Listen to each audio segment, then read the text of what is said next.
되고 헛된 것들을 그때 주님 하신 말씀 내 샘에와 생수를 마셔라. 9월 13일 주일 예배 하나님께 올려드립니다.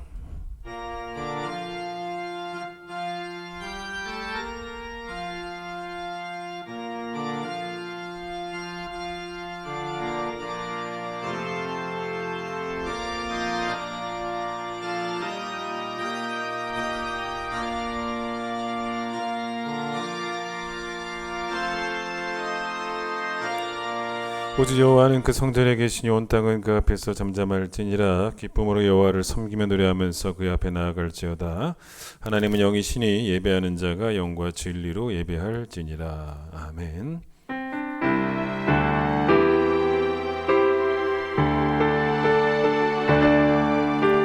지존하신 주님 이름 앞에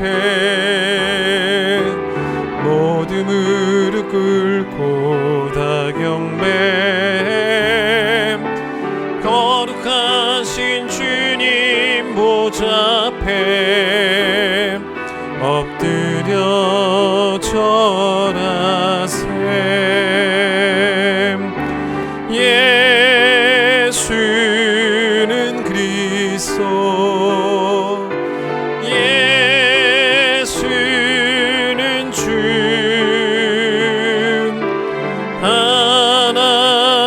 하나님의 영으로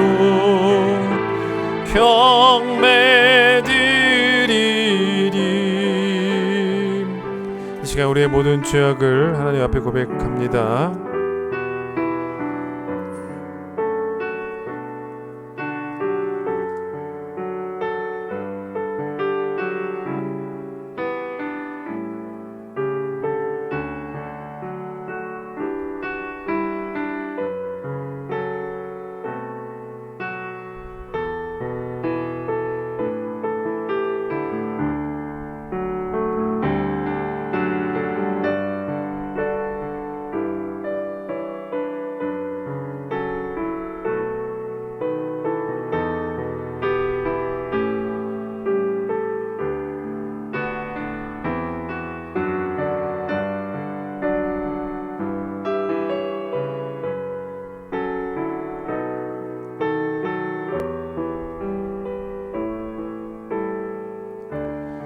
여호와는 긍휼이 많으시고 내려오시며 노하기를 더디하시고 인자하심이 풍부하시도다. 우리의 죄를 따라 우리를 처벌하지는 아니하시며 우리의 죄악을 따라 우리에게 그대로 갚지는 아니하셨으니 동이 서에서 먼 것 같이 우리의 죄가를 우리에게서 멀리 옮기셨느니라. 아멘. 신앙 고백합니다. 나는 전능하신 아버지 하나님 천지의 창조주를 믿습니다. 나는 그의 유일하신 아들 우리 주 예수 그리스도를 믿습니다. 그는 성령으로 잉태되어 동정녀 마리아에게서 나시고 본디오 빌라도에게 고난을 받아 십자가에 못 박혀 죽으시고 장사된 지 사흘 만에 죽은 자 가운데서 다시 살아나셨으며 하늘에 오르시어 전능하신 아버지 하나님 우편에 앉아 계시다가 거기로부터 살아있는 자와 죽은 자를 심판하러 오십니다. 나는 성령을 믿으며 거룩한 공교회와 성도의 교제와 죄를 용서받는 것과 몸의 부활과 영생을 믿습니다. 아멘. 268장입니다.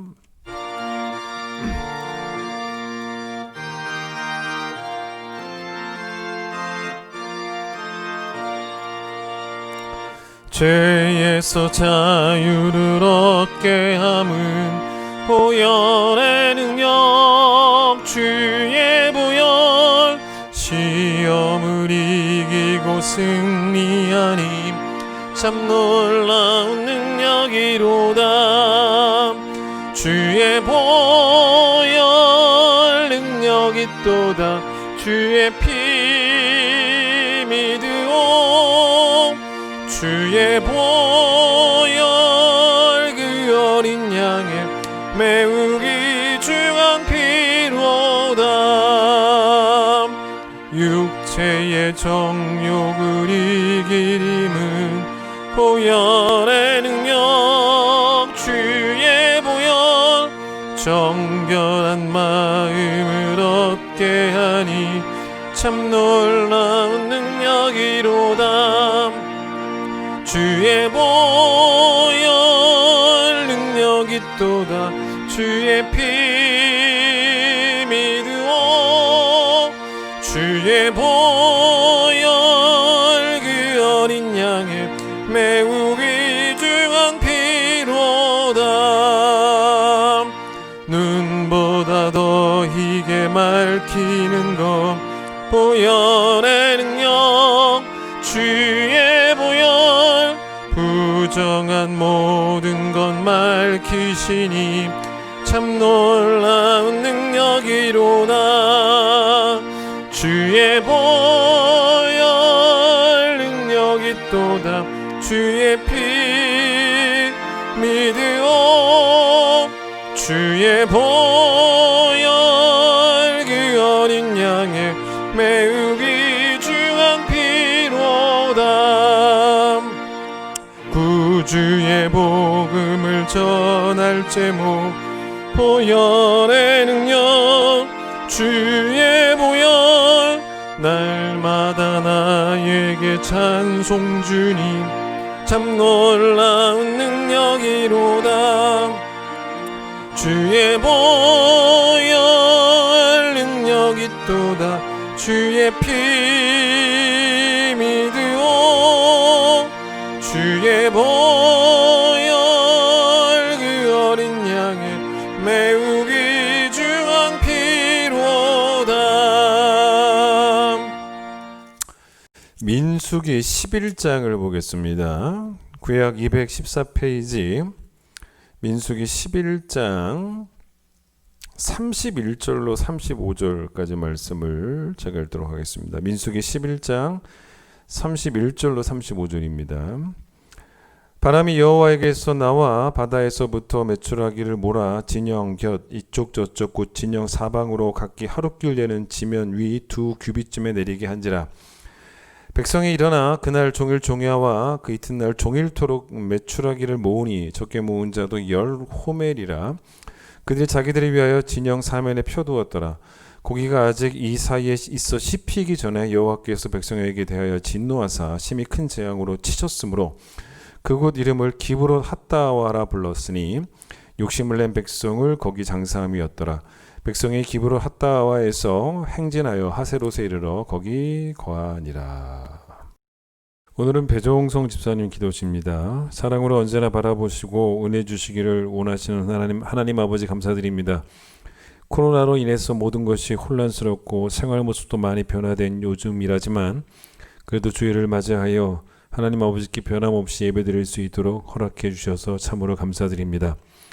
모든 것이 변한다 하더라도 주님을 향한 사랑, 이웃을 향한 사랑, 교회를 향한 사랑만큼은 변치 않도록 우리 모두를 붙들어 주시옵소서. 더욱이 지난주에는 특별 새벽 기도회를 허락하여 주셔서 우리의 신앙생활을 우리의 모든 삶의 중심에 하나님이 계심을 알게 하시고 바로잡아 주셔서 더더욱 감사드립니다. 코로나의 영향으로 우리의 가정 경제 상황이 악화되면서 경제적 여유뿐만 아니라 정신적 여유까지 앗아가려 하고 있습니다. 아버지의 강한 팔로 우리들을 붙들어 주시고 함께해 주셔서 그 무엇도 우리의 신앙을 넘볼 수 없도록 굳센 믿음 허락하여 주시옵소서. 더 이상 세상 가치를 쫓지 않으며 예수 그리스도가 아닌 사람에게 돋보이려고 애쓰지 않게 하시고 내가 남보다 낫다는 교만을 버리게 하시고 오로지 예수 그리스도와 언제나 동행하는 삶만을 소망하는 믿음의 자세를 우리에게 허락하여 주시옵소서. 혼란스러움을 빌미로 아버지께로부터 멀리 떠나왔음을 고백하며 교회를 등지고 살아왔음을 또 우리 성도와 이웃들에게서 시선을 돌렸음을 고백합니다. 우리 모두를 용서하여 주시옵소서. 오늘 이 예배를 통해 모든 죄 회개하고 다시 여호와께로 돌아가고자 합니다. 그럼에도 우리를 사랑하시는 아버지 하나님 함께 하시며 저희의 삶을 인도하여 주시옵소서. 올해는 유난히 많은 장마비의 태풍도 심했습니다. 많은 이들이 수해로 낙심이 큽니다. 그들을 위로하여 주시고 다시 일으켜 주시옵소서. 또한 우리 큰 기쁨 교회도 세상의 심한 풍파 속에서도 흔들리지 않고 의연히 교회의 진정한 역할을 잘 감당할 수 있도록 하나님 아버지 역사하여 주시옵소서. 김석환 담임 목사님 그리고 전사님들 아버지께서 예비하신 길로 흔들림 없이 걸어갈 수 있도록 언제나 함께하여 주시옵소서. 감사드리오며 이 모든 말씀 예수 그리스도 이름으로 기도드립니다. 아멘.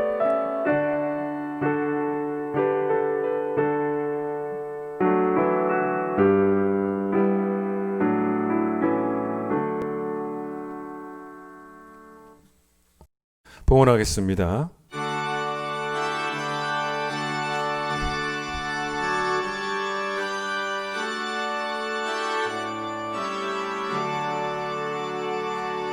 내게 있는 모든 것을 아낌없이 드리네.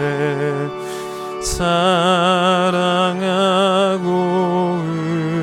의지하며 주만 따라 살리라. 주께 드리네.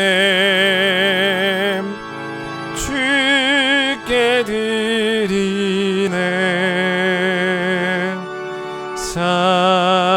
사랑하는 구주 앞에 모두 드리네. 아멘. 하나님, 지난 한 주간도 비록 성전에 모이지는 못했지만 각 가정에서 온라인으로 9월 특별 새벽 집회 모든 성도들이 잘 참여할 수 있도록 축복해 주신 것 감사합니다.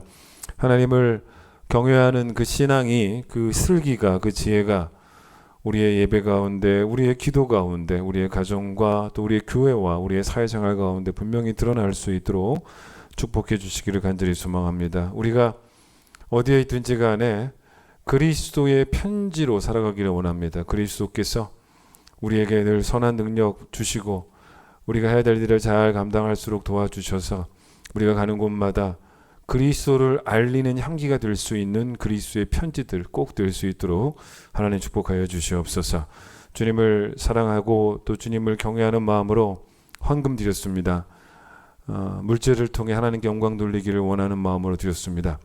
10의 1 잘 구분했습니다. 온전히 구분했습니다. 받아주시고 또 선교와 구제헌금 받아주시고 감사 예물 주정헌금 받아주시고 손길마다 하나님을 향한 사랑의 고백이 더욱더 깊어지는 축복이 있도록 함께해 주시길 소망하며 예수님 이름으로 기도드립니다. 아멘. 예, 지난 한 주 특세 잘 끝마쳤습니다. 또 특세는 유튜브 채널에 계속 올라와 있으니까 여러분 또 다시 또 보기 가능하죠. 또 여러분 말씀 필요할 때마다 또 보시기를 바라고요. 아직 온라인으로 예배만 진행합니다. 다시 만나 뵐 수 있을 때까지 건강 잘 지키시고 또 코로나 끝나고 성전에 뭐 예전처럼 모일 수 있는 날이 언제일지는 모르겠지만은 또 조금 더 코로나가 가라앉고 또 비대면 예배가 다 풀리고 그래서 우리가 또 함께 교회에서 모여 예배 드릴 수 있을 때까지 여러분 각자의 처소에서 또 예배 잘 드리시고 또 모일 수 있는 날에 또 제가 문자로 전교인 또 공지하도록 하겠습니다. 찬양하겠습니다.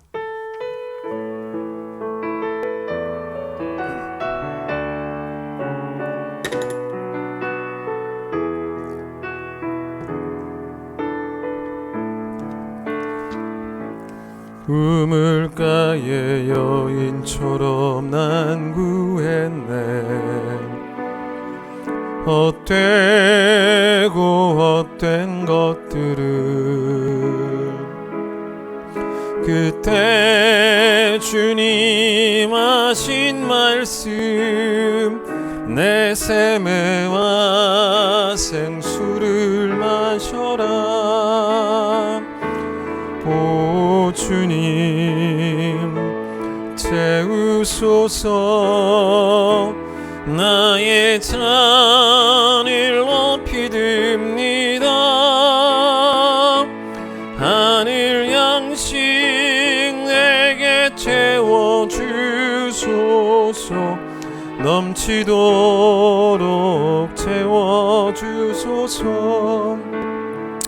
자, 오늘 본문 보시면 이스라엘 백성이 광야 생활을 하고 있을 때 이제 하나님이 그들에게 만나도 주셨지만 또 그 이후에 뭐도 주셨냐면 메추라기도 이제 주셨죠. 근데 이제 메추라기는 이제 고기입니다. 오늘 그 내용이 나오는 거예요. 근데 하나님이 그들에게 이제 메추라기를 보내주셨을 때, 그 다음에 하나님께서 그걸 보내주시고 난 다음에, 그 다음에 하나님이 이스라엘 백성을 향해서 어떤 행동을 하셨는가를 보세요. 33절 보세요. 고기가 이들의 이 사이에 있어서 씹히기도 전에 여호와께서 백성에게 분노를 하셔가지고, 그래서 이들을 치십니다. 이들에게 벌을 내리셔서, 그래서 결국 이제 많은 사람들이 죽게 되죠. 자, 이 사이에 있어서 씹히기도 전에라는 말이 이제 무슨 말이겠냐면, 이게 아마 먹어보지도 못해, 고기를 이제 주셨는데 그걸 먹어보지도 못하고 하나님이 치셔서 죽었다, 뭐 이런 의미일 수도 있겠지만은, 이런 의미가 더 맞는 것 같아요. 그들이 거둔 메추라기들을 다 이제 소비도 하기 전에 이제 하나님이 치셨다, 이렇게 해석하는 것이 더 난 것 같습니다. 아니, 이스라엘 백성에게 여러분 보세요. 주신 분도, 메추라기를 주신 분도 하나님이신데, 이번에는 뭐냐면 치신 분이죠. 치신 분, 벌하신 분도 하나님이시라는 거예요. 자, 먹으라고 주셨는데 왜 다 먹기도 전에 이들을 죽이셨냐는 거예요. 자, 그 이유가 나와요. 32절 끝에 보세요. 그 32절 끝에 보시면 이유가 나오는데, 그들이 메추라기를 자기를 위해서 진영 사면에 펴두었다는 거예요. 이게 이제 문제가 된 겁니다.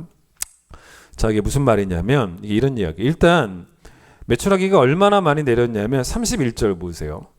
31절 보시면 바람이 여호와에게서 나와, 그러니까 하나님께서 바람을 보내셔서 이제 바람을 통해서 메추라기를 이제 몰아오신 거예요. 근데 이제 얼마나 많이 메추라기를 보내주셨냐면 31절 중간에 보시면 진영 곁 이쪽 저쪽 곧 진영 사방으로 각기 하룻길 되는 지면 위라고 하지 않습니까? 그러니까 메추라기가 내린 그 넓이가 얼마나 방대했냐면, 내가 이쪽으로 가든 저쪽으로 가든 간에 걸어서 하룻길 정도의, 광범위한 하룻길을 계속 걸어가도 메추라기가 있었던 거예요. 그러니까 사람이 하루 동안 걸으면 뭐 수백 킬로는 못 걷겠죠. 그래도 한 뭐 수십 킬로는 걷겠죠. 여기서 뭐 서울까지는 걸어가지 않겠습니까? 그 넓은 지역에, 뭐 서울까지라고 한다면 이 파주에서 서울까지, 그렇죠? 더 갈 수도 있죠. 그 넓은 지역에 메추라기가 내린 거예요.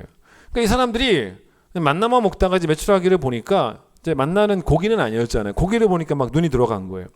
그동안 고기 못 먹어보다가 고기가 보이니까, 그래가지고 이 사람들이 이걸 어떻게 했냐면 32절 보세요. 종일종야, 낮과 밤이죠. 낮과 밤 거둔 거예요. 그리고 그 다음날은 종일토록이니까 그 다음날 아마 낮까지, 그러니까 쉬지 않고 이틀 동안 메추라기를 거뒀습니다. 근데 이제 우리가 읽지는 않았지만 이 앞부분에 보면 어떤 얘기가 나와. 하나님이 앞부분에 보면 어떤 이야기 나오냐면, 하나님 이스라엘 백성에게 메추라기를 보내주실 때 앞으로 이제 한 달간 보내주시겠다라는 약속을 하세요. 그러니까 모세가 어떤 반응 보이냐면 21절 보세요. 모세가 이르되 나와 함께 있는 이 백성의 보행자가 60만 명이 온데 주의 말씀이 한 달 동안 고기를 주어 먹게 하겠다 하시오니, 그들을 위하여 양떼와 소떼를 잡은들 조카오며 바다의 모든 고기를 모은들 조카오리이까. 그러니까 이런 모세도 뭐 약간 좀 불신이 있었던 것 같아요. 그러니까 뭐라고 말합니까? 하나님, 우리가 지금 이 보행자만 해도 60만 명인데 하나님이 그걸 다 갖고 오셔가지고 우리를 어떻게, 이 얼마나 많은 고기를 가져오시려고, 그걸 어떻게 하실 수 있겠습니까? 하나님 못 하시는 게 어디 있어요? 근데 하실 수 있겠습니까? 뭐 이런 식으로 말을 한 거죠. 마치 예수님이 오병이어 기적 행할 때 제자들이 예수님에게 이 많은 사람들을 먹이려고 우리가 어디서 음식을 구할 수 있겠습니까? 뭐 그렇게 물어봤던 것처럼. 그러니까 하나님이 뭐라고 대답하시냐면 23절 보세요. 여호와께서 모세에게 이르시되 여호와의 손이 짧으냐. 맞잖아요. 여러분, 성경에서 여호와의 손은 하나님의 능력을 상징합니다. 하나님의 손은 줄어들지 않아요. 하나님의 능력은 줄어들지 않습니다. 손이 짧아질 수도 없고 짧지도 않고, 숫자가 600명이든 아니면 600만 명이든 아니면 6천만 명이든 사방으로 하룻길을 걸어가든 이틀길을 걸어가든 하나님이 얼마든지 메추라기를 보내셔가지고 이스라엘 백성을 충분히 먹이시죠. 너무 쉬운 일이죠, 하나님에게는. 그런데 문제는 뭐냐면, 왜 이스라엘 백성들이 그렇게 이틀 동안 정신없이 열심히 모았냐는 것입니다. 이건 일단 이 사람들이 하나님을 향한 불신도 있었겠죠. 하나님이 계속 먹이실 것인데 마치 그걸 안 믿고 내일부터는 메추라기를 안 주실 것처럼, 그러니까 있을 때 빨리 모아야지. 예? 그래서 이틀 동안 열심히 거둬들인, 하나님 안 믿은 거죠. 불신한 거죠. 근데 이제 어느 정도로 많이 거뒀냐면 32절 보세요. 적게 거둔 사람도 10호멜이었다는 거예요. 제일 적게 거둔 사람도 10호멜이었다는 거예요. 근데 여러분 호멜이 어느 정도냐면 밑에 보세요. 줄을 보세요. 호멜이 주로 보면 1호멜은 몇 리터예요? 220리터라는 거예요. 그러니까 여러분 가장 적게 거둔 사람도 얼마나 거뒀다 그랬습니까? 10호멜을 거뒀으니까 2200리터를 거둔 거예요. 많죠? 원래 여러분 호멜이라는 단어의 원래 이 뜻이 뭐냐면 당나귀예요. 그래서 당나귀 한 마리가 옮길 수 있는 양이 호멜이에요. 그러니까 당나귀 한 마리가 적어도 220리터는 옮길 수 있다는 거예요. 근데 당나귀 10마리가 옮길 수 있을 만큼의 양을 거둬들였다는 것입니다. 누가? 제일 적게 거둔 사람도. 그렇게 많이 거뒀다는 거예요. 더 이해되기 여러분 쉽게 말씀드려 볼까요? 여러분 마트 가시면 생수 팔죠. 근데 생수 작은 거 말고 큰 거 보통 이만한 거 있지 않습니까? 그게 크면 보통 몇 리터냐면 2리터예요. 2리터. 그게 2리터인데 그게 지금 몇 개 있는 거냐면 그걸 몇 개 거둔 거냐면 1100개 거둔 거예요. 여러분 생각해 보세요. 1100개. 여러분 한 말, 두 말, 우리가 또 말 단위로 하면 이게 120말이에요. 120말의 메추라기를 거둔 것입니다. 엄청나게. 그것도 제일 적게 거둔 사람이에요.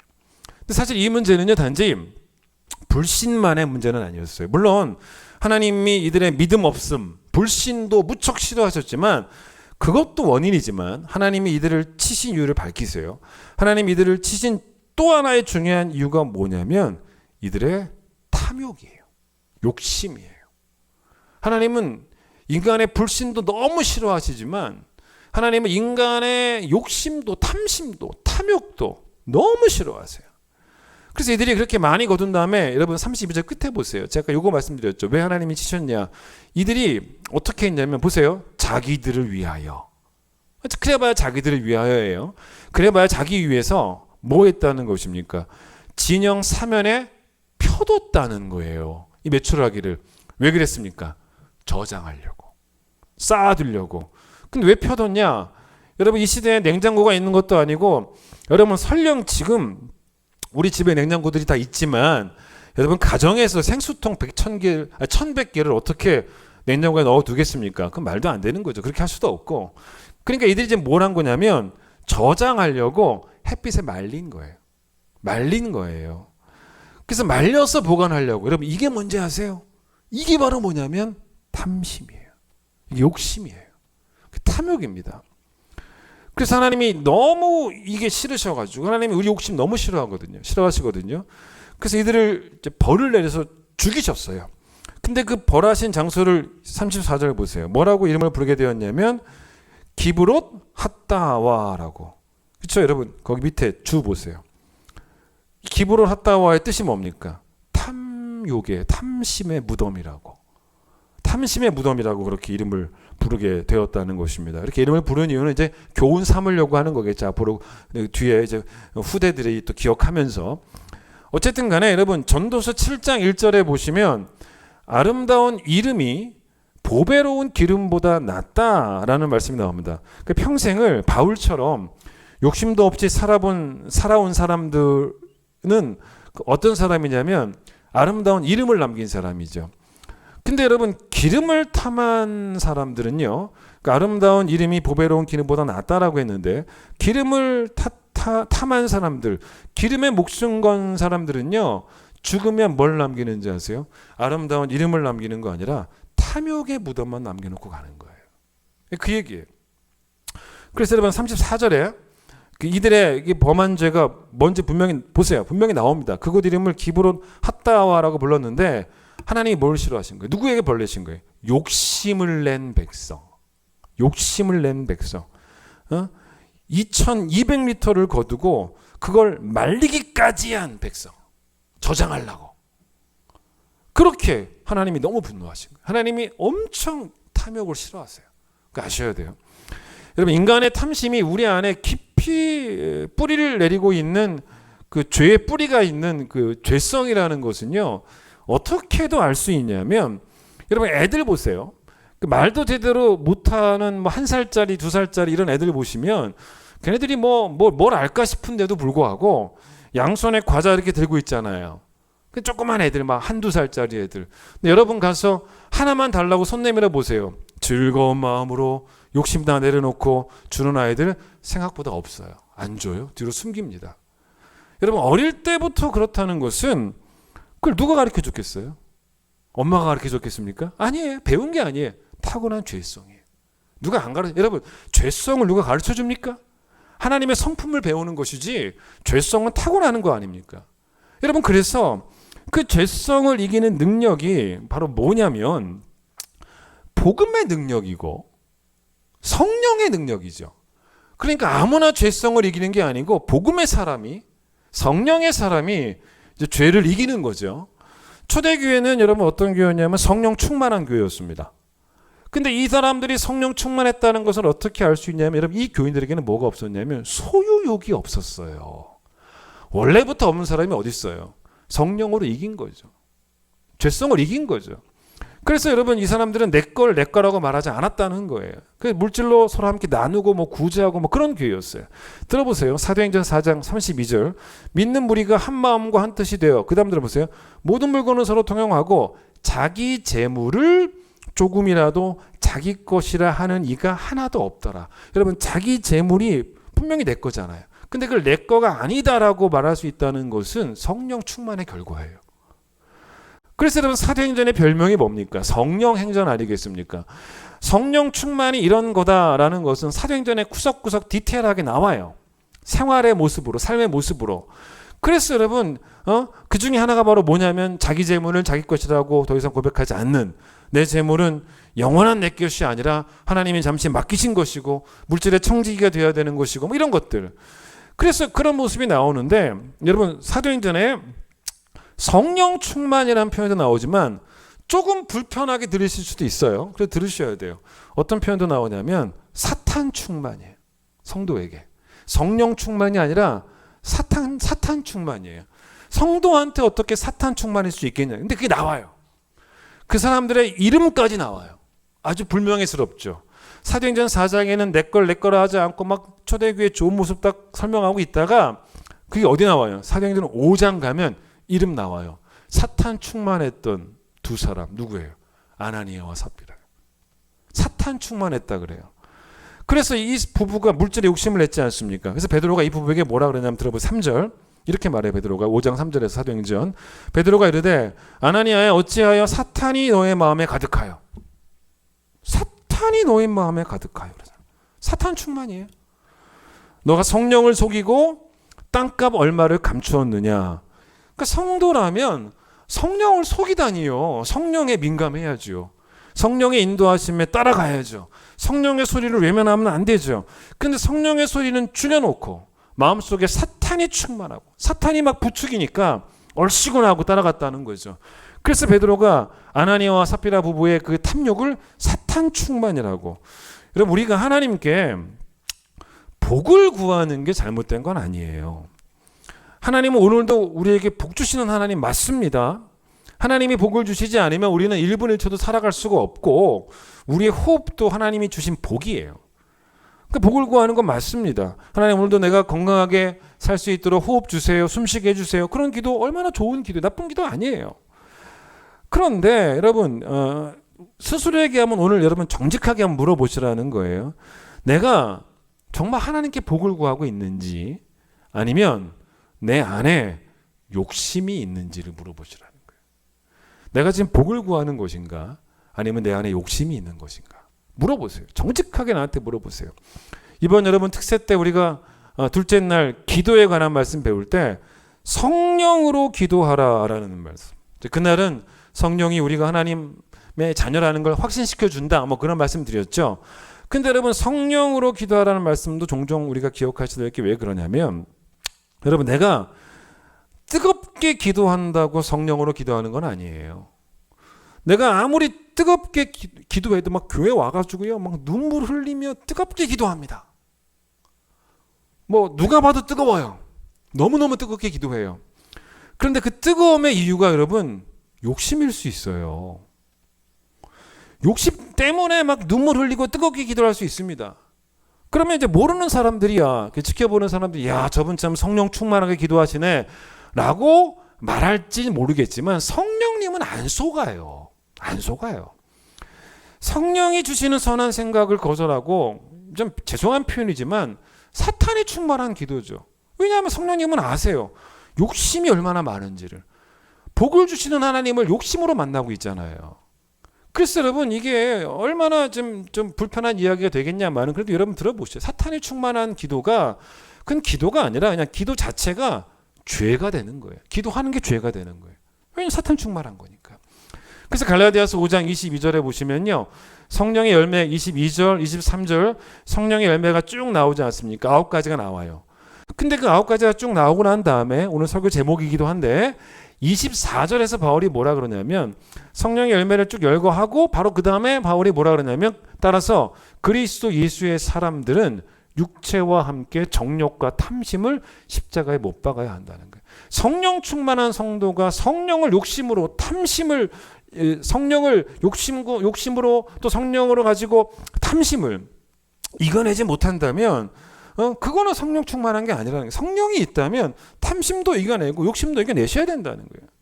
자, 성도에게 뭐가 죄인지 아세요? 염려가 죄입니다. 염려하시면 안 돼요. 근데 그럼 염려만 죄가 아닙니다. 욕심도 죄예요. 일용할 양식이 있을까 염려하죠. 죄입니다. 여러분, 일용할 양식이 있을까 염려하는 것은 뭔지 아세요? 하나님에 대한 불신이죠. 그런데 이제 그것도 물론 죄인데, 일용할 양식이 이제 있을 때 그때부터는 우리가 염려의 죄보다는 이제 어떤 죄로 나가냐면, 그 다음 죄가 뭔지 아세요? 욕심의 죄예요. 그러니까 여러분, 일용할 양식이 이제 달라고 기도할 때는 염려하는 것은 하나님을 향한 불신이라면, 잘 믿지 않는 거라면, 일용할 양식을 받고 나서도 우리가 욕심을 버리지 못한다면 그건 바로 뭐냐면 일용할 양식만 주시는 하나님에 대한 불만이죠. 불만. 하나님에 대한 불만입니다. 자, 모세가 신명기 8장을 잠깐 바로 뒤에 나오죠. 신명기 8장 한번 봐보세요.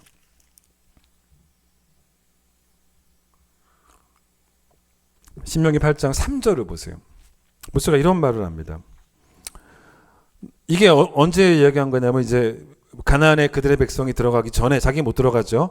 광야 생활을 회상하면서 했던 말이죠. 광야 생활 이랬다는 거예요. 뭐라고 말합니까? 너를 낮추시며 너를 줄이게 하시며 또 너도 알지 못하며 내 조상들도 알지 못하던 만나를 내게 먹이신 것은 이유가 있다는 거예요. 왜 만나를 주셨냐? 이유가 있다는 거예요. 교육적 목적이 있었다는 거예요. 어떤 목적입니까? 뭐를 알게 하시려고. 만나만 주신 이유가, 이 광야는 특별한 훈련 장소였지 않습니까? 만나만 주신 이유가 뒤에 걸 알게 하시려고. 그래서 그걸 잘 배워서 가나안에 들어가서도 이렇게 하라는 거예요. 뭘 배우게 하시려고. 여호와, 사람이 뭐로만 사는 게 아니고 떡으로만 사는 게 아니고 하나님 입에서 나오는 말씀으로 사는 줄을 너희들이 알도록 하시기 위해서 만나만 주셨다. 만나를 주셨다. 이렇게 이야기합니다. 자, 하나님의 능력이 이스라엘 백성을 만나밖에 못 주시는 하나님은 아니에요. 근데 하나님은 우리의 염려도 싫어하시고 또 우리의 욕심도 싫어하신다 그랬습니다. 그래서 염려하지 않도록 일용할 양식을 주시는데, 설령 남보다 더 주셔도 욕심은 내지 말라는 거예요. 그죠?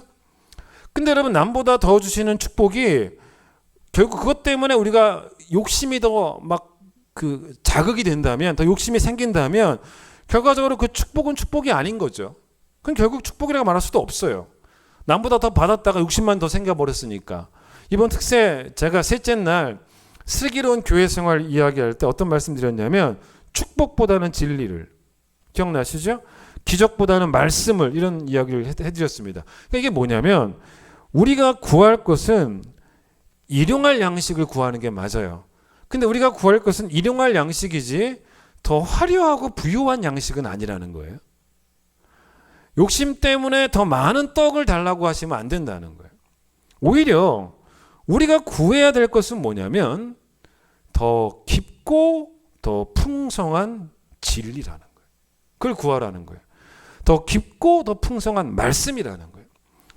돈에 열심을 내는 성도가 되는 게 아니라 돈을 사랑하는 마음은 사탄이 주는 악한 생각이기 때문에 반대로 여러분 성령은 반대가 뭐예요? 성령은 진리의 영이지 않습니까? 돈은 우리를 탐욕으로 이끌지만 성령은 우리를 진리로 이끈다는 거예요.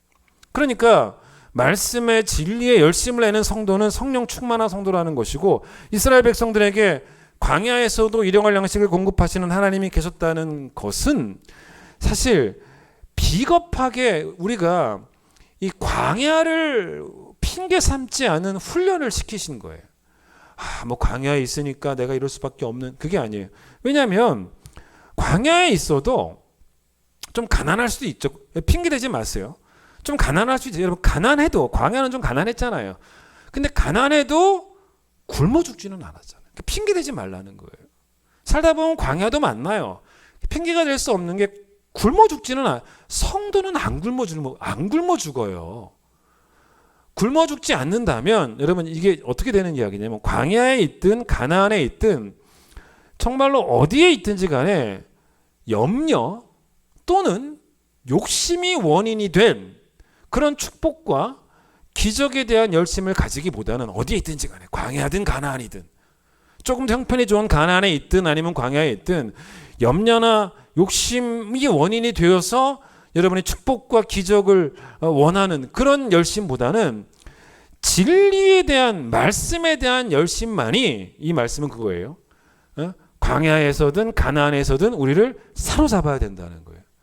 이런 말 있지 않습니까? 개같이 벌어 정승같이 쓴다라는 말이 있습니다. 근데 여러분 이게 사실은 해석하기 나름이에요. 여러분 개같이 벌어 정승같이 쓴다가 나쁜 의미입니까? 좋은 의미입니까? 나쁜 의미로 해석이 될 수도 있고 좋은 의미로 근데 원래는 좋은 의미였다고 하더라고요. 보통 여러분 나쁜 의미로 이걸 해석을 해서 쓴다. 개같이 벌어 정승같이 쓴다. 여러분 이게 뭐냐면 내가 진짜 떵떵거리고 살려고 정승같이 살려고 뭐 지금 고생쯤이야 뭐 감내할 수 있다.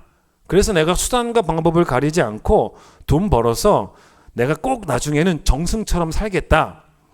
자, 이렇게 해석을 하게 되면 나쁜 의미예요. 근데 여러분 이게 정승같이 사는 것을 즉 부자 되는 것만이 목표인 이게 나쁜 의미예요. 그런데 이게 사실 좋은 의미 원래는 좋은 의미였다고 하더라고요. 이게 뭐냐면 이게 이런 말이에요. 직업에 귀천이 있겠냐는 거예요. 직업에 귀천이 있겠냐는 거예요. 그러니까 성경적으로 말하면 손이 수고한 대로 먹을 때 손이 수고한 지난 금요일 설교였죠. 손이 수고한 일이 만약에 악한 일이면 문제가 있겠지만 사람들이 볼 때 하찮은 직업 이런 건 있을 수가 없다는 거예요. 말씀드렸습니다. 그게 개같이 본다는 의미이겠죠. 그러니까 뭐 어떤 직업이든 상관없다는 거예요. 나쁜 직업이면 아니라면. 근데 여러분 그 다음에 그렇게 벌어서 정승같이 쓴다라는 말은 훌륭하고 값지게 쓴다는 이야기라는 거예요. 잘 쓴다는 말이에요. 그렇게 해석을 하게 되면 개같이 벌어서 정승같이 쓴다라는 말은 성경의 정신과 맞아요. 그러니까 실제로 여러분 조선시대 때 어떤 부자가 있었는데 그 실제 있었던 경주 뭐 최부자라고 하더라고요. 제가 이제 읽던 글에 나왔어요. 부자는 망해도 몇 대를 간다 그래요. 3대를 간다고 하는데 이 집은 망해도 12대를 갈 만한 그런 부자였다는 것입니다. 근데 여러분 이 집에 가훈이 있었다는 거예요. 이 집의 가훈이 뭐냐면 진사 이상은 하지 말자고. 그러니까 이게 뭐냐면 고위직에 대한 탐욕, 명예욕을 버리자는 거예요. 그렇게 높은 지위 올라갈 거 없다고. 그 다음에 또 뭐였냐면 흉년에는 재산을 늘리지 말자고. 그러면 의미 있어요. 이 시대의 양반들이 흉년에도 재산을 늘릴 수 있는 방법들은 많았을 거예요. 흉년이어도 사실 여러분 악하기만 하면 자기들의 지위를 가지고 얼마든지 재산을 늘릴 수가 있어요. 그게 여러분 사실은 성경에다 말하는 예언자들이 지적했던 것들이 다 그런 거였잖아요. 그 부자들이 착취하는 그런 이야기 아니었습니까? 그 다음 이 집의 가훈이 사방 백리 안에 굶어 죽는 이가 없게 해라. 얼마나 멋져요. 그 다음 소작으로 들어온 돈의 3분의 1은 빈민 구제에 꼭 쓰자. 이게 이 집의 가훈이었다는 거예요. 심지어는 어느 심한 흉년때가 있었는데 너무너무 힘들 때였는데 이 부잣집의 이 아버지가 아들 앞에서 뭐 했냐면 채무자들의 담보 문서를 불태워 버렸다는 거예요. 이게 조선시대에 있었던 이야기입니다. 여러분 너무너무 멋지죠. 여러분 이게 뭔지 아세요? 이게 바로 뭐냐면 여러분 들어보셨죠? 노블레스 오블리주예요. 노블레스가 뭡니까? 노블레스라는 말은 사회적 신분이 높다는 거예요. 근데 여러분 오블리주가 뭔지 아세요? 책임이에요. 책임. 의무가 있다는 거예요. 우리나라 예를 들면요. 우리나라 고위 정치인들, 고위 관직자들 진짜 잘해야 돼요. 그리고 관직자들만 잘해야 되는 게 아니고 그 자녀들까지도 사실 잘해야 되지 않습니까? 그러니까 자녀들이 여러분 관직자들이나 자녀들이 오히려 특권을 누리면 큰일 나는 거예요. 그게 관행이 되면 안 되죠. 다른 국민들보다 더 많은 사실은 의무가 있는 거예요. 그게 노블리스 오블리주예요. 예? 그래서 이 정신이 이 성경의 정신과 또 같은 거예요. 노블레스 오블리주가. 그게 무슨 말이냐? 복을 받았으면 그 복이 의무가 되게 하라는 거예요. 그게 노블레스 오블리주예요. 제가 특세 마지막 날 뭐라고 말씀드렸습니다. 복을 받았다면 하나님이 주시는 이만 되시는 것도 아니고 하나님은 거두시는 이도 될 수 있습니다. 그러면 하나님이 내게 지금 주시는 이일 때 빨리 기회를 삼아야 되는 거예요. 빨리 의무를 다 감당해야 되는 거예요. 왜냐하면 어떻게 될지도 모르는 거예요. 그게 어디 나오냐? 잠언을 보세요. 잠언 3장을 보겠습니다. 잠언 3장을 보겠습니다. 이 잠언 3장 27절을 한번 봐보세요. 이게 그냥 대충 읽지 마세요. 이거 보시면 의미가 되게 좋아요. 자, 언제 하라는 거예요. 너의 손이 뭐가 있을 때? 선을 베풀 힘이 있을 때. 딱 말하잖아요. 기회가 있을 때. 하나님 주신 복을 의무 삼으라는 거예요. 너의 손이 선을 베풀 힘이 있을 때, 그 다음에 또 기가 막혀요. 뭐라고 말합니까? 마땅히 받을 자에게 베풀기를 아끼지 말아라. 이게 너무너무 중요한 표현입니다. 여기 지금 뭐라고 나왔냐면 궁핍한 자에게 베풀어라고 안 나오잖아요. 그래도 맞아요. 그런데 그렇게 나와 있지 않고 뭐라고 말합니까? 마땅히 받을 자예요. 의무라는 거예요. 우리의 의무라는 게 무슨 말이냐면 마땅히 받을 자가 나한테 돈 빌려준 사람 말하는 게 아닙니다. 나한테 돈을 빌려준 사람은 마땅히 받아야겠지만 나한테 돈을 빌려준 사람에게 즉 마땅히 받을 자에게 빨리 갚아라. 그렇게 안 나오잖아요. 뒤에 보세요. 마땅히 받을 자에게 뭐 해라? 베풀어라. 베풀어라예요. 여기서 말하는 마땅히 받을 자는 바로 누구예요? 어려운 자예요. 어려운 자. 경제적으로 어려운 자입니다. 우리가 불쌍히 여겨줘야 되는 자라는 거예요. 근데 그 사람에게 우리가 생색내는 게 아니에요. 그건 우리의 의무예요. 그러니까 그들을 어떻게 바라보라는 거예요? 불편하게 바라보지 말라는 거예요. 이 사람들은 마땅히 받아야 되는 거예요. 내게 지금 선을 베풀 능력이 있다면 마땅히 이들은 받아야 되는 거예요. 그게 바로 우리가 하는 구제헌금이에요. 성도의 의무라는 것입니다. 게다가 우리가 내일까지 살지 어떻게 알아요? 몰라요. 또 내일까지 돈이 있을지 어떻게 합니까? 우린 몰라요. 그러니까 살아있는 날 동안 내게 복을 주시면 그게 의무가 되는 거예요. 그게 바로 노블리스 오블리주예요. 근데 그걸 기회를 못 삼아요. 왠지 아십니까? 광야든 가나안이든 내게 뭐가 있으니까? 염려가 있으니까. 염려가 끝나면 그 다음에 또 뭐가 시작되니까? 욕심이 생기니까 기회를 못 삼는 거예요. 많이 버는 것 성경이 절대로 제시하는 목표가 아닙니다. 성경이 제시하는 목표는 많이 버는 게 아니라 정직하게 벌고 바르게 쓰는 거예요. 그게 성경이 제시하는 목표입니다. 돈을 벌 때도 하나님의 의를 구하면서 벌고 돈을 사용할 때도 하나님의 의가 드러나야 된다는 거예요. 하나님이 드러나야 된다는 거예요. 창세기 26장을 보세요. 이거 한번 볼 필요가 있어요.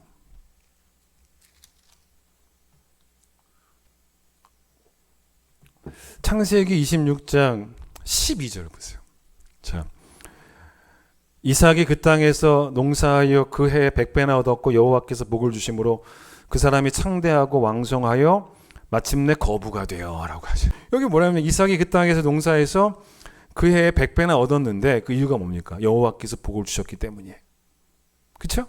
그래서 그 사람이 창대하고 왕성해서 마침내 거부가 됐다는 것입니다. 밑줄 쫙 치고 싶죠. 별표시 막 하고 싶죠. 너무 좋은 말씀인 것 같죠. 물론 좋은 말씀이에요. 여러분, 그래서 내게도 이삭의 복이 임하소서, 그렇게 여러분 기도하고 싶으시죠? 근데 여러분, 사실 바로 이 말씀 뒤에 나오는 말씀을 더 보셔야 돼요. 왜냐하면 이삭이 거부가 되고 나니까 이걸 자꾸 질투하는 사람들이 이삭을 괴롭혀요. 그러니까 어떻게 괴롭혔냐면 이삭의 우물을 막고 흙으로 메꿔버립니다. 자, 이게 뭔지 아십니까? 내 재산에 손해를 끼친 거예요. 이삭은 농사를 해서 그 해 100배의 수확을 거둬서 거부가 됐는데, 농사하려면 꼭 필요한 게 뭐예요? 우물이에요. 우물. 물이 필요합니다. 물 없이 어떻게 농사를 짓겠습니까? 근데 그 우물을 흙으로 메웠다는 거예요. 재산에 심각한 피해를 준 거예요. 다른 말로 하면 이게 결국 뭔지 아세요? 우리 동네 떠나라는 거예요. 네 꼴 보기 싫다는 거예요. 근데 이삭이 이쯤 되면요, 여러분, 이쯤 되면 우리 뭐 해야 돼요? 법정 소송해야죠. 내 재산 지키기 위해서라도. 근데 이삭이 그냥 그들에게 우물 주고 떠납니다. 너네 가져라. 떠나버립니다. 여러분, 사실 농사 지으면서 다른 곳으로 옮긴다는 것은 재정적으로 막대한 손해를 감내해야 돼요. 또 새롭게 시작해야 되니까. 근데 이삭이 딴 데 가서 또 우물을 파요. 그래도 이제 또 거기서 또 다른 사람들이 또 와가지고 또 우물을 막고 또 옮겨가고 뭐 그런 이야기가 그 뒤에 나옵니다. 이 뒤에. 자, 여러분, 이 뒤에 얘기에 집중하시라는 거예요. 12절 13절도 물론 중요한 말씀이긴 하지만, 근데 여러분, 왜 이삭이 그렇게 행동할 수 있겠냐는 거예요. 욕심이 없었기 때문에. 욕심이 없으니까 그냥 주고 떠나는 거예요. 그런데 여러분, 창세기 26장 12절 13절 보시면, 자, 성경이 나오는 게 뭔지 잘 보셔야 돼요. 이삭이 하나님께 복을 받아 거부가 되었다라는 표현은 나와도, 이삭이 그 앞이나 뒤나 아무리 봐도 이삭이 부자가 되고 싶어 했다란 말은 안 나와요. 그렇죠? 또는 뭐 이삭이 부자가 되고 싶어 가지고 하나님을 위해서 이런저런 뭐 헌신을 하더라, 그런 말도 안 나와요. 그러니 여러분, 창세기 12장을 읽으면서 오히려 26장을 읽으면서 오히려 이제 우리가 지금 제가 펴드린 이 본문 26장 읽으면서 오히려 우리의 입장에서는 우리가 해야 할 일이 뭔지를 봐야 되는 거예요. 하나님이 이삭에게 복 주셔서 이삭이 거부가 됐다. 12절 13절 하나님의 영역이에요. 그런데 우리의 영역은 뭐냐면 그 뒤에요. 사실은 우리 영역은 뭐냐면 우물에 대한 욕심 없이 떠날 수도 있어야 된다는 거예요. 그게 우리 영역이에요. 즉, 잘 보세요. 이삭처럼 거부되기, 이삭처럼 부자되기, 이게 신앙의 목표가 아닙니다. 왜냐하면 이런 목표에는 하나님이 싫어하시는 욕심이 단 1%도 담겨져 있지 않다라고 자신감 있게 말할 수 있는 사람들이 거의 없어요. 이삭처럼 부자 되기, 이렇게 되면 뭔가 욕심이 들어갈 수 있어요. 근데 하나님 욕심 싫어하신다니까요. 바꿔야 돼요. 이 본문은 뭘 가르쳐 주는 거냐면, 여기 12절 13절에 너무 집중하시면 안 돼요. 그 뒤를 보셔야 돼요. 이삭처럼 부자 되기가 아니라 이삭처럼 행동하기. 이게 오히려 신앙생활의 목표. 여러분, 잘 보세요. 이삭의 상황을 부러워하지 마세요. 거부가 된 그 상황을 부러워하는 게 아닙니다. 그게 아니라 이삭의 태도를 부러워하셔야 되는 거예요. 여러분, 자꾸만 우리는 너무 이렇게 생각할 때가 많아요. 그 상황이 신앙이다. 연결시켜 보는 거죠. 그게 뭡니까? 거부가 되는 게 신앙이다. 여러분, 우리 그렇게 많이 배워왔을걸요? 이게 결국 뭐냐면 우리가 그동안 많이 배웠던 거예요. 거부가 되는 게 신앙이다. 이게 바로 기복신앙이에요, 여러분. 사실은 이삭이 거부가 된 것은 하나님의 은혜 때문입니다. 그게 12절 13절이에요. 그 상황에서 빛나는 것은 물질의 복을 주시는 하나님이지 사실 이삭은 아니에요. 그런데 우물에 대한 욕심을 버리고 떠나는 그 태도는 우리가 보고 배워야 되는 신앙이라는 거예요. 이 본문이. 서점에 왜 가요, 여러분? 서점에 재테크 책을 사려고 서점에 가는 분들이 있죠. 우리가 읽어야 될 책은 재테크 책이 아니에요, 사실은. 그게 아니고 우리가 읽어야 될 책은 성경책이에요. 성경책입니다. 욕심을 내려놓으라고 가르치시는 하나님의 말씀이지 여러분의 욕심을 채워줄 재테크 책이 아니에요. 아무것도 가지고 온 것이 없고 아무것도 가지고 갈 수가 없다는 그 진리는 죽기 직전에 깨우치는 진리가 아닙니다. 오늘을 사는 우리의 경제관이 되어야 돼요. 아무것도 가지고 온 것도 없고 아무것도 가지고 갈 수 없다는 것은 재테크 책이 안 나와요. 성경에 나오는 경제관이에요. 그걸 배우셔야 돼요. 예수 그리스도를 믿으면 새로운 피조물 됩니다. 그 중에 하나가 경제관도 새로운 변화가 생겨요. 경제관도 180도 바뀌어야 돼요. 재물의 주인이 내가 아니고 부자가 되는 것도 인생의 목표가 아니고 하나님은 날 부자로 만들어 주시기 위해서 존재하는 분이라는 것도 아니고 정직과 성실로 손이 수고한 대로 벌어서 그걸 또 흘려보낼 때 욕심과의 싸움에서 이겨낼 수 있고 뭐 이런 것들이죠. 여러분 그런데 새로운 피조물이 된다라는 말은 이런 거예요. 그러니까 집을 여러분 고칠 때 적당히 고쳐서 리모델링 할 수 있지 않습니까? 사실 뭐 돈만 뭐 많다면야 그냥 뭐 다 뜯어서 완전 진짜 리모델링 할 텐데 돈이 부족해서 적당히 고쳐가지고 리모델링 하는 그런 경우도 있지 않습니까? 여러분 그걸 누가 새로운 피조물이라고 합니까? 새로운 집은 아니에요. 예전의 집이 남아있잖아요. 어느 정도 남아있지 않습니까? 그러니까 여러분 예전의 집이 어느 정도 남아있는데 그 집은 지금 리모델링한 집은 뭐냐면 예전보다 좀 나아진 집이에요. 근데 가만 보니까 예전 것도 좀 있어요. 그게 성도의 삶이 아니에요, 여러분. 예전보다 조금 나아지고 그러나 예전의 것도 좀 남아있는 그런 리모델링이 성도의 삶이 아니고 그게 새로운 피조물이 아니고 새로운 피조물은 뭐냐면 옛날에 집이 어떠했는지 전혀 기억조차 나지 않을 만큼 철거하고 새로운 건축이에요. 그러면 경제관도 이전에 가지고 있던 것들을 다 버려야 되는 거예요. 재테크 책에서 배우는 게 아니에요. 성경에서 배워야 되는 거예요. 경제관을. 여러분 우리 교회 유튜브에 막 설교 계속 올라오고 있잖아요. 3월부터 올렸으니까 벌써 뭐 많이 올라가 있습니다. 여러분 어떤 설교에 여러분 더 큰 은혜가 되고 또 특히 은혜를 받고 또 뭐 도전도 받고 그랬냐는 것입니다. 근데 그런 설교들이 있었죠. 더 특별히 뭐 좋았던 설교가 있었을 거예요. 근데 저는 여러분이 더 특별히 좋았던 설교가 참 은혜가 됐던 설교가 여러분이 너무나 듣고 싶어 했던 설교였을지도 몰라요. 근데 이걸 조금 나쁘게 말하면 여러분의 그 청취 취향에 맞는 설교였다는 거예요. 여러분 설교는 취향 따라 선별해 듣는 게 아닙니다. 말씀하시는 하나님은 말씀하실 때요. 우리의 취향을 고려하지 않으세요. 우리의 취향을 고려하시는 것이 아니고 우리의 연약함을 보시고 죄를 보세요. 그리고 그 말씀에 우리가 우리의 생각을 복종시키고 우리의 행동도 복종시키기를 원하십니다. 말씀이 여러분 어떻게 은혜가 되는 게 맞냐면 취향을 만족시키는 말씀일 때 만족이 되는 게 아니고 내가 이겨내지 못하고 있는 그 죄를 정확하게 말씀이 지적하고 있을 때.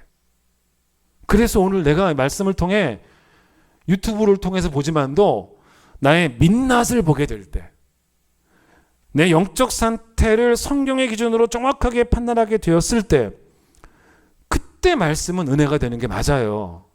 즉 여러분 이게 무슨 이야기냐면 말씀의 능력은 가려운 귀를 긁어주는 능력이 아닙니다. 내 심령 안에 있는 썩은 죄를 도려내는 능력이 말씀의 능력이에요. 이 말씀 때문에 욕심을 도려내셔야 되는 거예요. 그래, 그게 바로 은혜가 되는 거예요. 오늘 같은 설교에도 여러분 꼭 좋아요를 눌러주시기를 바랍니다. 좋아요와 구독은 설교자에게 큰 힘이 됩니다. 여러분 죽은 후에 아무것도 가지고 갈 수 없는데 남기는 게 있다면 기브롯 핫다와라면 탐심의 무덤만 남겼다면 야 저분 묻혀 계시는데 저분 교회 목사님이었어. 남긴 거는 탐심의 무덤인데 교회 목사님이었어. 교회 장로님이었어. 교회 권사님이었어. 교회 집사님이었어. 평생 죄의 종으로 노예로 살았던, 욕심의 노예로 살았던 그런 분이었어. 이게 얼마나 안타까운 이야기예요. 잠언 23장 5절 말씀 읽어보고 마치겠습니다. 잠언 23장 5절을 보세요.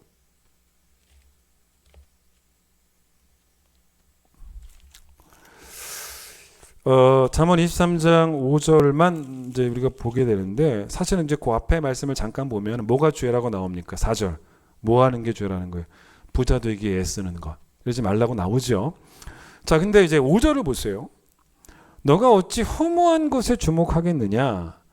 정령의 재물은 스스로 날개를 내어서 하늘을 나는 독수리처럼 날아가리라 라고 이제 나와 있습니다. 자, 여기 보시면 5절에 허무한 것이, 여기서 말하는 허무한 것이 뭐겠습니까? 재물이에요. 재물. 재물을 허무하다고 말합니다. 근데 여러분, 사실은 재물은 허무한 건 아니거든요. 우리가 사는 날 동안 필요한 거예요. 허무한 건 아니에요. 그런데 재물을 잠언에서 허무하다고 말하는 이유가 뭐냐면 재물 때문이 아니라 우리 때문이에요. 우리 때문에 재물이 허무해지는 거예요. 재물 때문에 내 영혼이 병들어가서, 영혼이 어쩔 때는 염려 때문에 병들어가고 어쩔 때는 욕심 때문에 병들어가면 그때부터는 재물은 허무한 게 되는 거예요. 재물 자체가 허무한 게 아닙니다.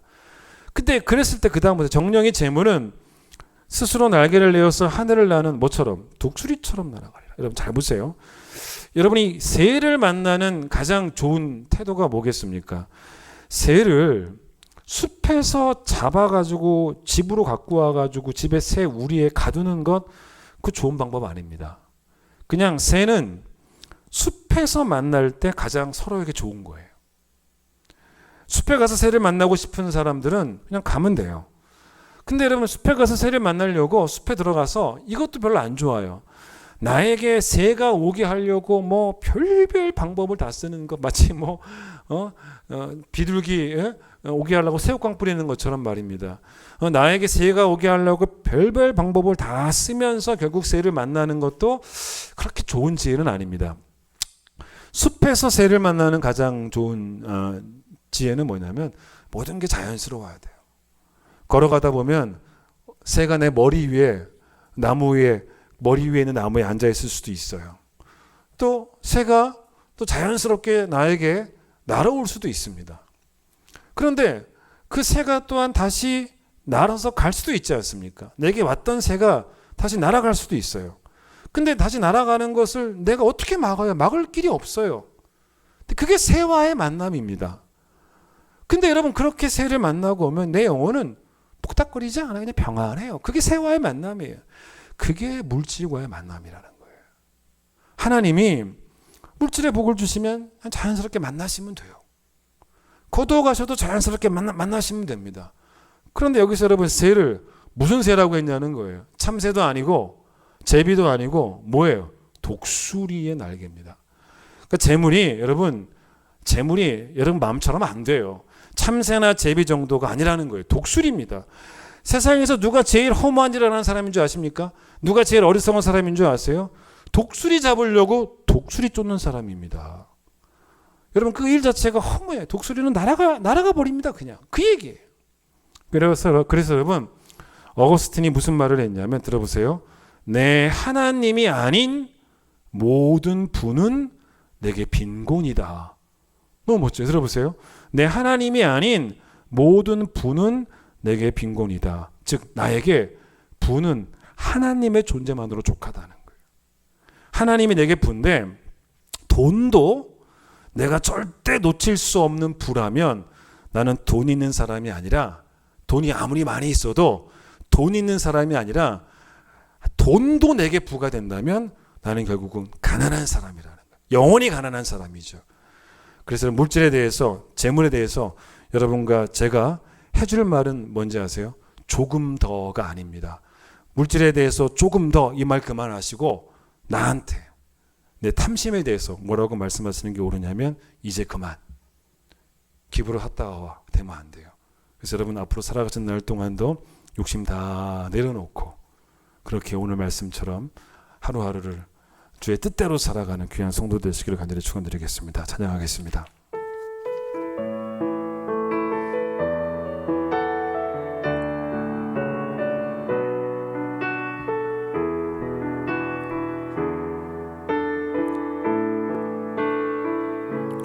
우물가의 여인처럼 난 구했네.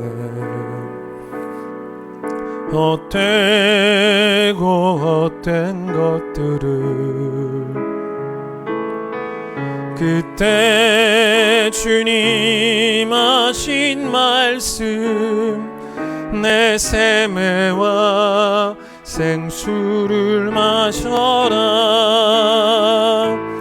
오 주님 채우소서.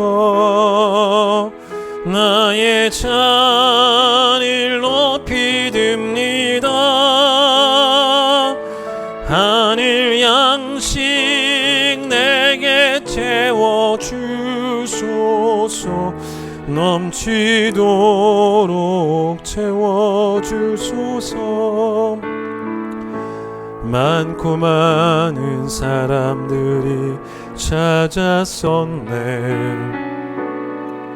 헛되고 헛된 것들을 안에 감추인 법에 세상 것과 난 비길 수 없네. 오 주님 채우소서. 나의 잔을 높이 듭니다. 하늘 양식 내게 채워주소서. 넘치도록. 내 친구여 거기서 돌아오라. 주의 넓은 품으로 주 안에 만족이 있음을. 내 친구여 거기서 돌아오라. 내 주의 넓은 품으로. 우리 주님 너를 반겨 그 넓은 품에 안아주시리. 오 주님 채우소서. 나의 잔을 높이 듭니다. 하늘 양식 내게 채워주소서. 넘치도록 채워주소서. 하나님, 오늘 우리에게 귀한 말씀 주심을 감사합니다. 어거스틴의 말처럼 하나님이 아닌 내 인생의 모든 분은 다 내게 빈곤이다 라는 말처럼 하나님이 내게 부과될 수 있도록, 하나님으로 충분할 수 있도록 내 안에 무엇을 갈망하고 무엇을 추구하는지를 한번 기억하게 하여 주셔서 부자 되기를 갈망하는 것이 아니고 이삭처럼 되는 것이, 이삭의 상황 속으로 나도 들어가고 싶다는 것이 아니고 이삭의 그 행동과 태도를 배우고자 하는, 끝까지 정직하고 끝까지 성실하고 끝까지 욕심 없고 하나님 주시는 대로 감사함으로 받고, 아무것도 가지고 온 것이 없으니 아무것도 가지고 갈 수도 없고, 그거를 죽을 때 깨닫는 게 아니라 지금부터 깨달아서 우리의 경제관이 바뀌고, 물질로만 하나님께 영광 돌릴 수 있는 게 아닙니다. 그러나 물질로도 하나님을 기쁘시게 해드려야 되는, 노예되지 않도록 자유할 수 있도록 축복해 주시기를 간절히 소망합니다. 이제 예수님 놀라우신 은혜와 하나님의 크신 사랑과 성령의 역사하심이 특세와 또 오늘 주일 예배까지 주신 말씀으로 또 새로운 도전을 받는 우리 성도들 위해 함께 하시길 간절히 축원하옵나이다. 아멘.